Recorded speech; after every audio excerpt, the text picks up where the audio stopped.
Il faut savoir que quand on lave les mains au début des ablutions, ce n'est pas obligatoire, ça fait partie des sunan. Okay.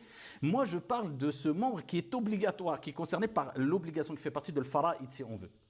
Alors, on lave le visage. Le visage, bien sûr, il faut savoir qu'il faut bien comprendre que le visage se délimite. C'est entre, ici, le haut du front, le bas du menton et d'une oreille à une oreille. Et il ne suffit pas de mettre un peu d'eau comme certains font, comme cela. Non, non. Il faut bien verser de l'eau. Et pour les malikites, accompagner cela de ce qu'on appelle la delk, c'est-à-dire cette sorte de friction. D'accord, on accompagne en frottant bien et on ne se précipite pas. Puisque si un membre qui fait partie des obligations, des piliers, si on veut, des ablutions, n'est pas lavé correctement, eh bien, les ablutions sont invalides, la prière est invalide.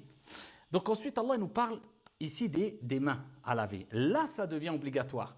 Quand on commence les ablutions, laver les mains, ce n'est pas obligatoire. Mais quand on arrive à ce membre qui est de laver les mains jusqu'au coude, eh bien, les mains doivent être lavées obligatoires.